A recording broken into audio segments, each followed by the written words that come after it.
Hey guys, it's SD, your host of the Life Picks Relationship podcast, where people with all sorts of backgrounds, challenges, and life experience show us how they make their relationship extraordinary.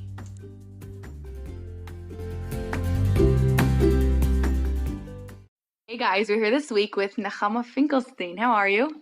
Good, how are you? Great. You want to tell us a bit about yourself and what you do? Sure. So, I'm a therapist and I've been in private practice since 2012. Can't count how long that is. 8 years. And I work with some couples, but I mostly work with women, teaching them how to manage their emotions. So, we've been married this month, it's going to be 13 years. Oh, wow. And we have 4 kids. Wow. So, what do you think makes a relationship extraordinary? I think it's like the ordinary basic things that probably make a relationship extraordinary. I think that like the key things in marriage are being really grounded in being understanding each other fully, being able to communicate, respecting each other, and being able to manage your emotions well. So, how does one do that? How does one manage their emotions? Okay, so this is something I talk about all the time because people always say communication is everything, right? You always hear that in marriages, and like they always say it's all about any relationship. Any relationship. Everyone always talks about communication is everything. Communication is everything. And I think that doesn't make so much sense because if you think about it, what is communication? And where are people getting stuck in communication? And I think communication has so much more to do about your emotions and how you manage your emotions, because why aren't you communicating effectively? It's not so hard to figure out what you want to say. When you have something to say, okay, there's definitely skills and it's important to learn it, how to be tactful, how to be respectful. But that's really about how to be respectful when you're angry so you don't attack the other person, which is managing your emotions. It's really about how to speak up when you're anxious and you just want to run away and you don't want to talk, or you're mad or upset again or scared or frozen. All those things are really emotions. But how do you communicate when you're angry? Like, how do you deal with anger? Right. And how do you deal with like when you're just so upset or just overwhelmed or frozen or stuck and all those things, and you don't know how to speak? It's really, you know how to speak. Your emotions are preventing you from really speaking things out in an effective way. So that's because we have to go through our emotions first. We have to like feel them and live them so that we could speak them out. Right. If we know how to manage them well, and if we worked with them, then talking, communicating is no big deal. But it's the emotions that are getting us stuck. Does that make sense? Exactly, yeah. Right? So communication gets tons of attention, but emotion regulation is hardly discussed. So, what can people do to start regulating their emotions? So I think that awareness is such a huge piece. So I'm a DBT therapist originally, and I focused really with people who needed to learn how to manage their emotions because their lives were out of control. But something that I noticed pretty quickly was that everybody needs to learn how to manage their emotions. And emotion regulation skills are really powerful. They work. You put them into practice with the most extreme situations, their lives were shaping up and people were really getting great results. And I was like, why are only the people that are really not functioning, why are they the only ones that are learning how to manage their emotions? Everybody needs to know this. This is a basic key thing. We need to teach this in schools. We need to teach this to children. We need to teach this to everybody because life is just filled with emotions. And if you learn how to manage them, it's pretty simple. It's pretty easy to learn. You could implement it right away. Your whole life will be transformed. And if you don't learn it, you're never going to know it. So you'll end up in the nursing home fighting with everyone and screaming because you never really learned how to manage and gain control. So I think the key thing is the awareness of it and then learning it. It's not so hard to learn. So in like 2 sentences, how could you learn it? Well, of course, my new course, which is called Mood Maker, which teaches women how to manage their emotions. And what's like the base of that? It's based off of DBT skills. So DBT, though, it goes through all emotions so thoroughly and so well. That's what I love about it. But it's very complex and it takes a really long time to learn. So I created my course, which goes through it really quickly. I can teach the key core concepts of DBT in about 4 hours. So let's say, what's the emotion that you would say people have the hardest time with? I think the one that makes the most trouble in marriage is distress tolerance in DBT. It's called distress tolerance, like being able to tolerate distress, which you see is a little complicated. So I changed it to explosive skills, what to do when you're ready to explode. And I think a key thing that everyone needs to know when they're getting married is that you don't talk and you don't do anything when you're ready to explode, right? So the explosive zone is when let's say you're an emotional thermometer, you're feeling an emotion. So generally it could be from 0 to 100. When you're 80 to 85 to 100, you're in your explosive zone. At that time, you have one job and only one goal. When you're there, when you're ready to explode, your goal is to get out of that place, to calm down. But that's the time when people have the most energy and they want to solve their problems. So if you're married and you're upset and you have a surge of energy at 85 or 100, right, emotions come along with an energy. So you want to do something about it. You want to put that person down. You want to belittle them. You want to nag. You want to complain. You want to cry. You want to criticize. And the most natural thing to do is to go along with your urge if you don't know otherwise.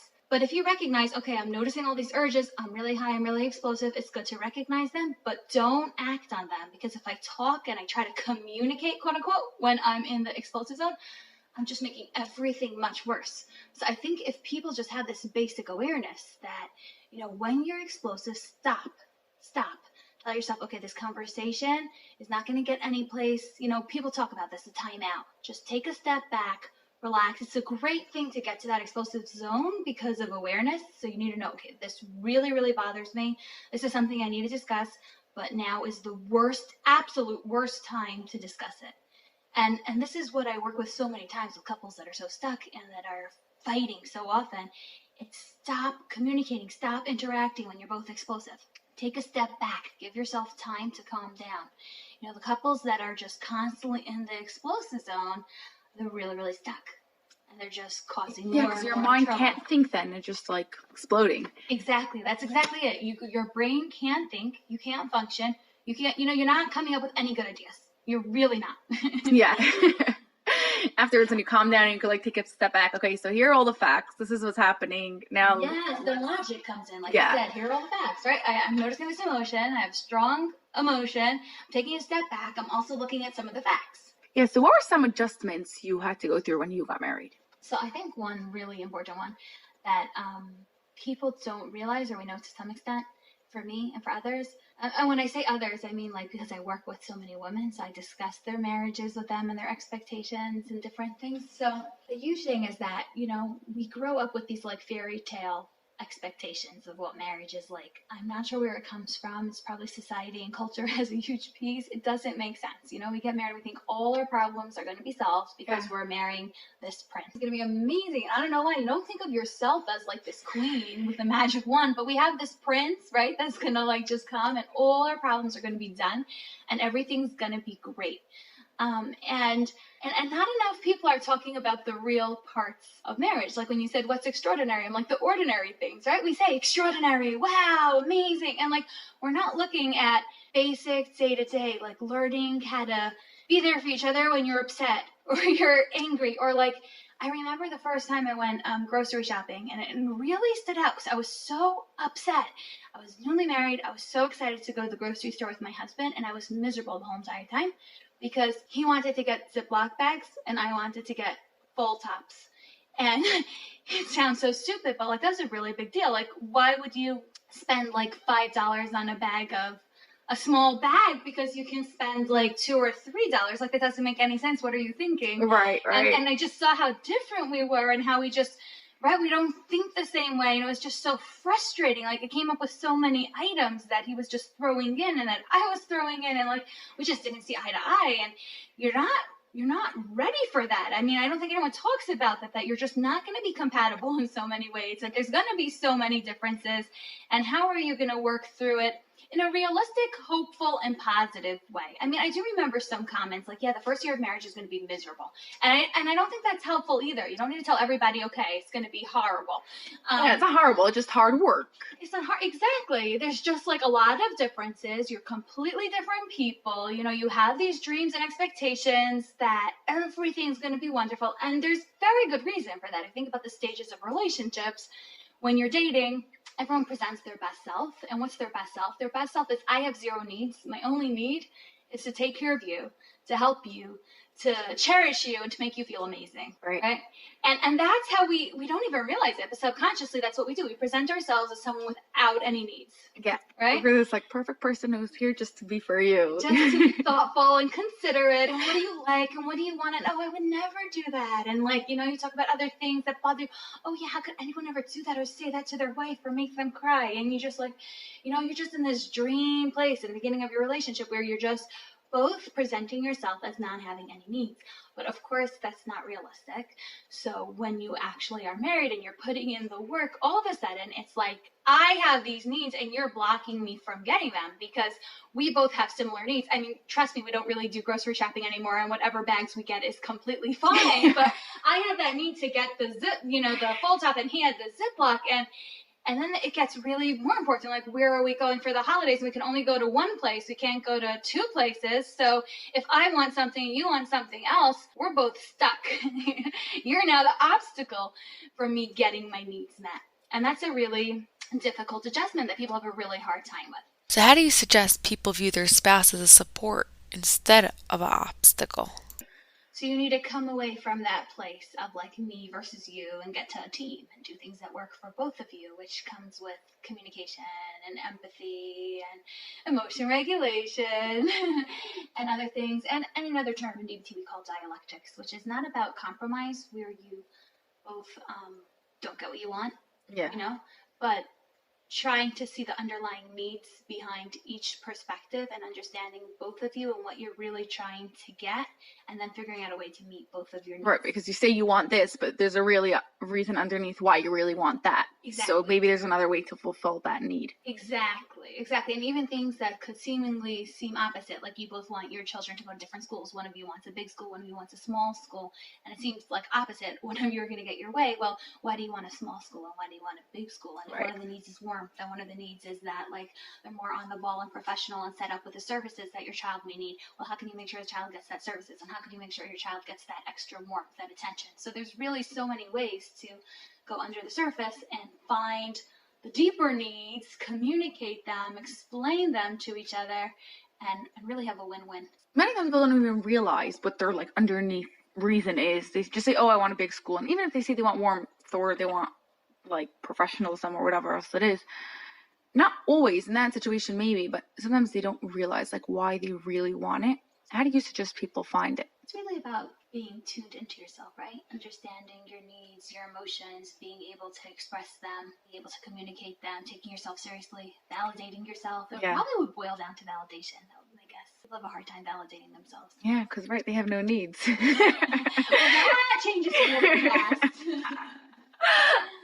Yeah, okay, awesome. How do you suggest people get through hard times and challenges? Like that come up in the marriage? Day to day or like bigger ones? Both. Okay.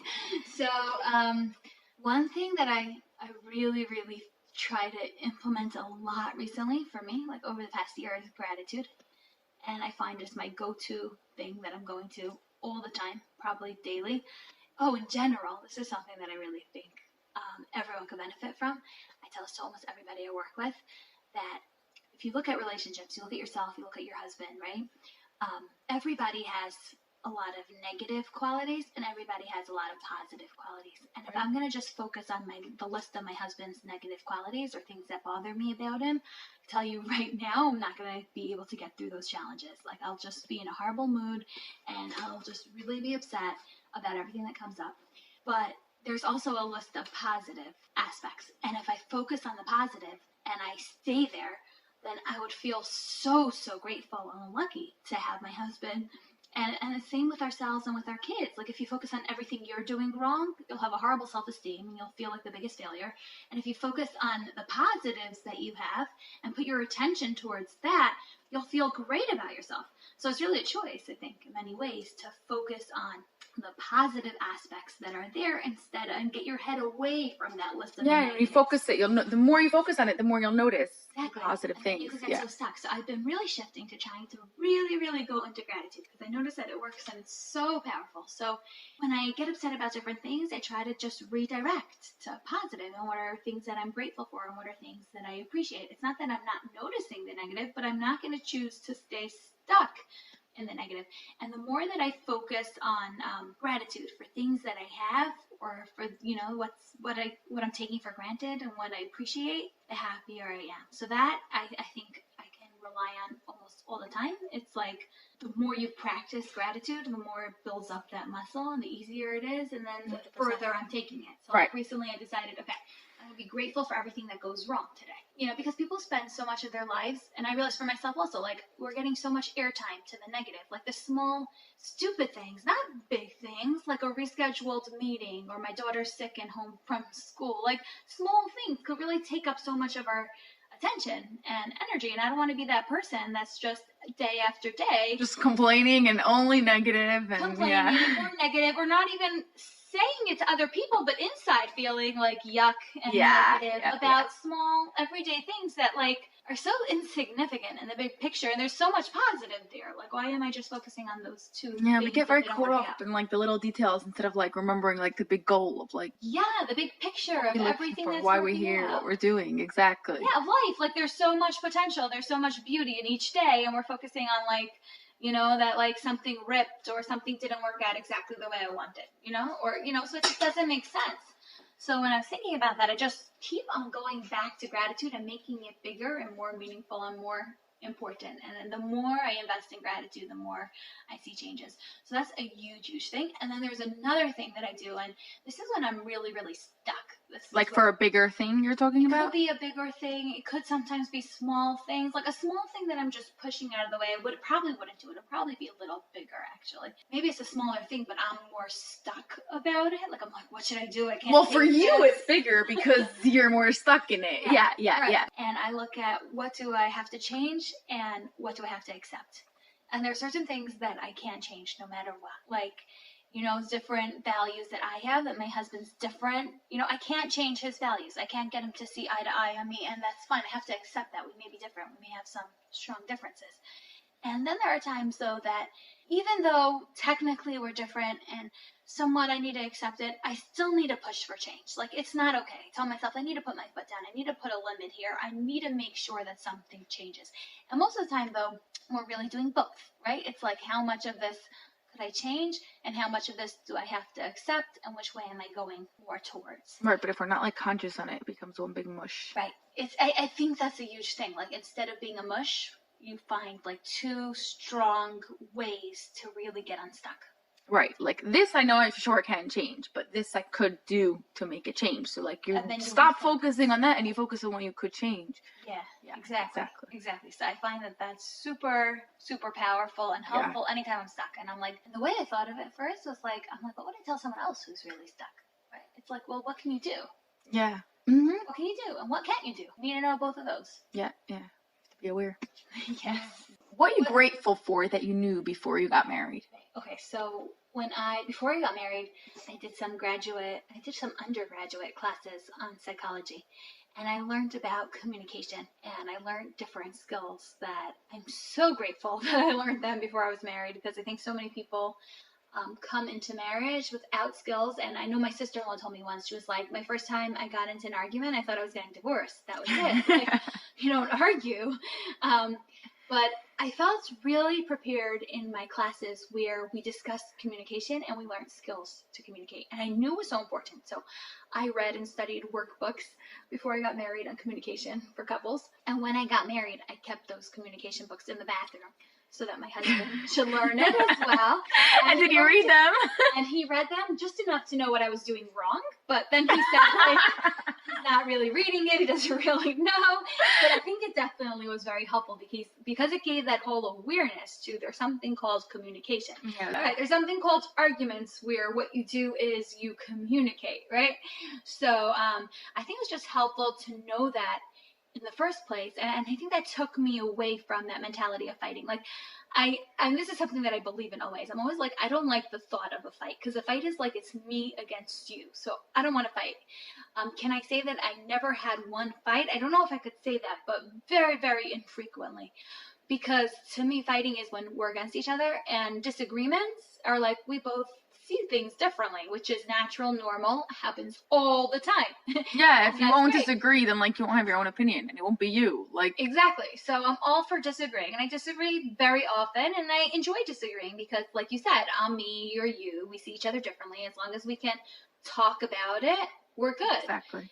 But I think that learning communication, understanding the concept, having those classes and those skills before I got married was just so helpful. And I just wish everybody would learn that. I think it should be mandatory, like communication, emotion regulation classes before you get married. It would really help with the crisis that we're in now with everyone going to therapy. Like if the couples would just we could prevent so many issues with the children and with the marriages if every single couple would just start off with a strong base of skills. Yeah, and it's not just relationships. It's like every area of life. You go to business, you have a business partner, your boss, anything. Exactly. And emotional regulation before, so you don't explode. It's true. It carries over to every single aspect of our living. It really does. I mean, how many stupid decisions do you make in business because you're angry? We went to a restaurant once, and the guy running the show was like, actually fast food, was screaming and yelling, and like we just were like ready to walk out. We actually didn't go back since, and my sister who was there with us said they never went back since, and I'm sure there were customers around that were affected also. It was just so unpleasant, right? Like, and it's so sad because like you're running a successful business. I mean, basic skills will help you to just do so much better. Yeah. What's the best relationship advice you've ever got? So I think one of my favorite relationship type of advice is not from somebody, but from a quote, which is something like, marriage is not about marrying the right person, but being the right person. And I loved it since I heard it because it is just 1,000,000% true. Like if I'm in a bad mood, my marriage isn't good. And the happier and the more content I am, the better everything around me is. My relationship with my husband, with my kids, it's all really so much dependent on me, what I'm putting into it, my energy, my attitude, how I'm responding. You could take any moment and you can make it so much worse, or you could take any negative moment and you can make it so much better. But it's really about taking responsibility, owning the issues instead of looking to blame someone else or putting it on someone else. It's about me choosing in this moment to do what I need to do for the marriage instead of just being a victim or the marriage. Like, what is the marriage? You or your husband or both of you, right? So if you want to have a great marriage, how do you do that? You have to take ownership. And this happens to me all the time in sessions. Like, people will come in and they'll just say, can you just tell my husband this? Or why can't you just support me on this? If my husband would just do this differently, then everything will be fine. And I always say, I am not working with your husband right now. I mean, I could be even working with their husbands, but he's not in the room. I am helping you. And the only one that I can help you to change is you. And as long as you will do the work, you'll see differences. If you're just going to blame him, nothing's going to change, right? We're just going to stay stuck. Yeah. So we're so focused on blame and whose fault things are that we forget the point. Yeah, it's like a bit like you were saying before, like realizing what you could change and what you can change. You can't change your husband, but you could change what you could do about your marriage and your spouse. And you can make your marriage significantly better, like a whole new category of better, amazing, just by changing you. Yeah, exactly. And even if he still has flaws, because he will, because so do you. So do I, and I tell that to everyone all the time. Like if I get upset at something that my husband, like just something that I can't change or something that bothers me, and I'm like, in my head I'll have the thought like, that's so difficult, or he's being so difficult. I'll always tell myself, like, automatically, you're also difficult, right? And I think that makes us both less difficult. Right? Like it's about recognizing that we all have flaws, and we're not going to focus on that, harp on that. We're just going to be the best selves that we could be, and that's, I think, so important to really have a good relationship. Yeah. Great. Thank you so much. My pleasure. Awesome. It's been so nice being here with you.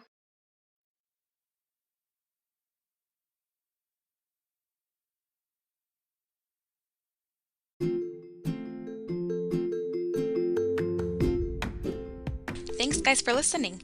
Leave a comment below, I'd love to know what you think. And to book a relationship photo shoot, CJE session, or just to find out about more what we do, go to lifepicksrelationships.as.me. I'm waiting to hear from you.